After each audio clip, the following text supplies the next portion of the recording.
Tal como me anunciaban, tenemos la presencia del candidato a concejal, Mariano Romero. Buenas noches, Mariano. Buenas noches, un gusto estar con ustedes. Vas a soñar con nosotros, porque estás en el LT3, estás acá en la Rock and Pop, todos los días te vemos. Nos hemos seguido. Nos hemos seguido. Pero bueno, ya te venimos preguntando de todo. Pero hoy, bueno, yo, seguidor de las plataformas de propuesta de todos los candidatos y candidatas, estuve prestando atención que están diseñando una propuesta en materia de transporte y de movilidad, basado en un observatorio del transporte. Sí, por supuesto, el Observatorio Social del Transporte es una organización no estatal, una organización no gubernamental, una organización social que viene desarrollando estudios acerca del estado de transporte en la ciudad de Rosario. Nosotros estuvimos participando de manera voluntaria en la medición que hizo el observatorio, que fue histórica, porque midió hace 2 semanas las 24 horas de transporte del 73% de las líneas que pasan por 2 grandes puntos, que son San Juan y Buenos Aires, perdón, San Juan y La Prida, y Corrientes y San Juan. Y a partir de eso pudimos tener un diagnóstico de cómo es el estado del transporte de la ciudad de Rosario y qué modificaciones necesita, ¿no? Déjame adivinar, un desastre. Bueno, sí, era previsible, pero es bueno también tener el dato estadístico de Claro. cómo viene la situación. Nosotros tenemos un 45% de frecuencia menor que en la prepandemia, quiere decir antes de... O sea, nunca se restableció. Nosotros tenemos 5 líneas que no volvieron desde después de la pandemia, se suspendieron de manera definitiva. Tenemos fusión de líneas.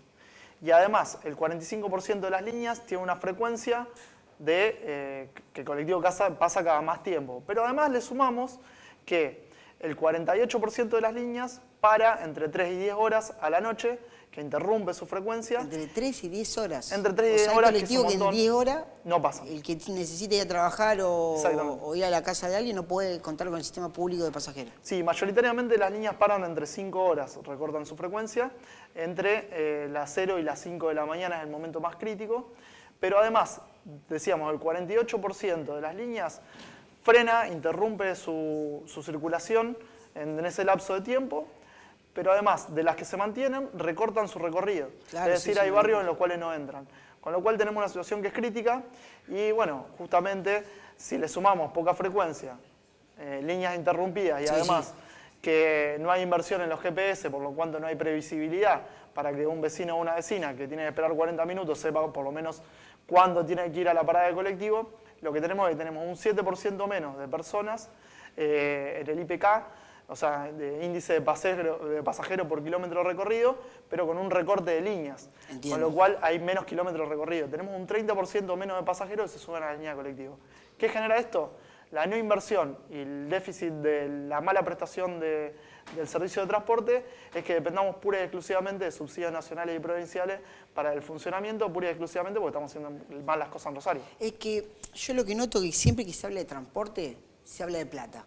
Obviamente que la plata no es una variable poco importante, pero cuando uno habla con los vecinos, nosotros que a veces somos de recibir mensajes de WhatsApp, llamados, de lo que nos miran, de lo que nos escuchan, a vos te debe pasar también cuando vas a los barrios, a veces está mal diseñado el recorrido.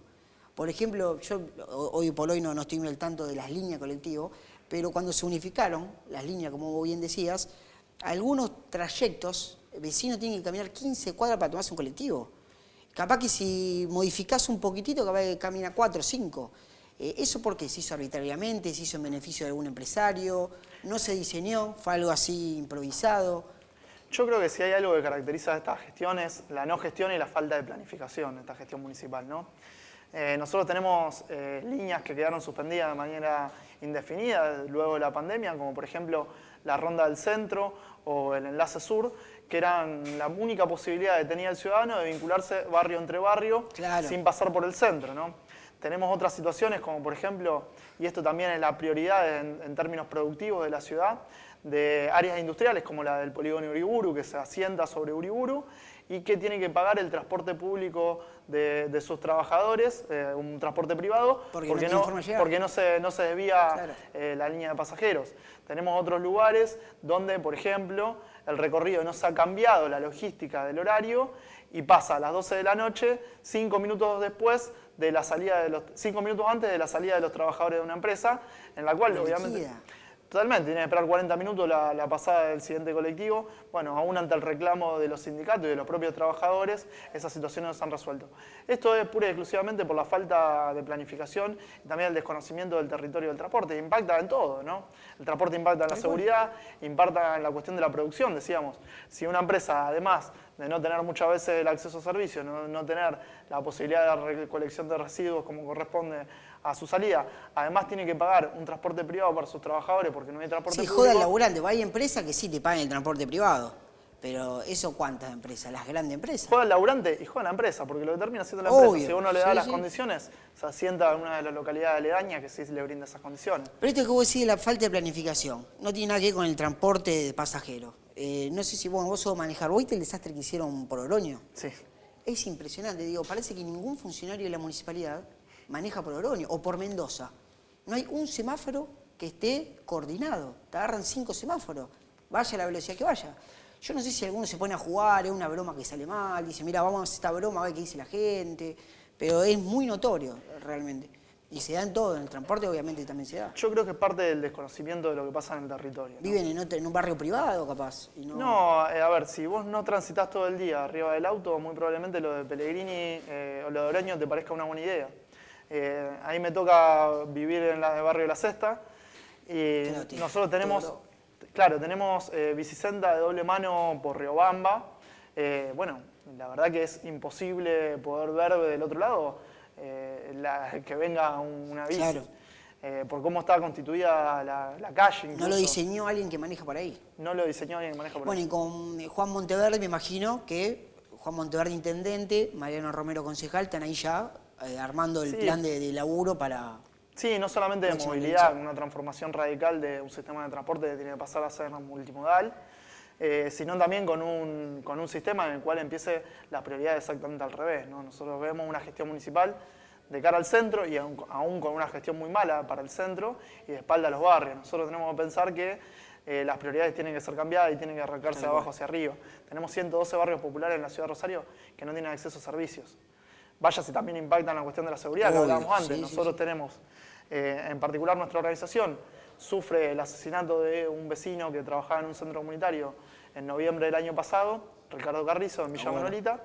Hubo 3 homicidios más en esa cuadra. Sigue sin tener alumbrado público. Claro, estamos pidiendo luz, no estamos pidiendo ni siquiera un móvil, luz. Me parece que las prioridades están cambiadas, una gestión que tiene un desconocimiento supino de lo que pasa en la realidad. Pero no es que Hapkin puso las luces blancas, que dijo. Bueno, ahí hay 2 cosas que están erradas, ¿no? En primer lugar, yo escuché al intendente que un 80% de las luces blancas, las luces LED, se han llegado a Rosario. Eso estadísticamente no es cierto. De hecho, hay barrios enteros que no tienen alumbrado público, no luces blancas. Pero por el otro lado también hay que decirlo, ¿no? Porque el intendente descansa en la responsabilidad en el régimen provincial y en el nacional, pero también se arroga obras que fueron pagadas con esos fondos. Lo de las luces es pagado con fondos provinciales. Lo de Villa Banana es una urbanización pagada con fondos nacionales. Entonces, la responsabilidad de los otros niveles del Estado son de los otros niveles del Estado, no tiene nada que ver el municipio. Pero lo bueno no. Pero lo bueno es claro. pura y exclusivamente patrimonio del municipio. Es parte de una gestión que no se hace cargo de la no gestión que nos ha llevado a la situación crítica que tenemos hoy. Pero bueno, Mariano, ya me están retando que tengo que cortar. Un gusto porque, bueno, Mariano fue compañero mío de la facultad. O sea, de todos los candidatos que entrevisto, el único amigo posta sos vos. Así que tenía que sí o sí venir a hablar de política, que es lo que hacemos siempre que nos encontramos a hablar de la vida, terminamos hablando de política. Sí, también involucrarnos desde muy chicos, nos involucramos para aportar nuestro granito de arena para... Debemos tener alguna foto ahí media random de los dos, un poco más joven, en la facultad. Con el pelo un poco más largo los dos. Voy a decir la busco. Bueno, Mariano, éxito a vos, a Juan Monteverde, es la fórmula que representa a los espacios populares de Rosario realmente. Juan Monteverde, bueno, y vos que vivís en los barrios, en Saladillo, vos decís Mariano Romero y te conocen todo. Así que realmente me pone orgulloso como hijo de la Escuela de la Educación Pública y vos también, obviamente, un abogado de la UNR. Bueno, muchas gracias, estamos en esa pelea que nunca la frenamos. Y después cuando gane, después seguimos hablando.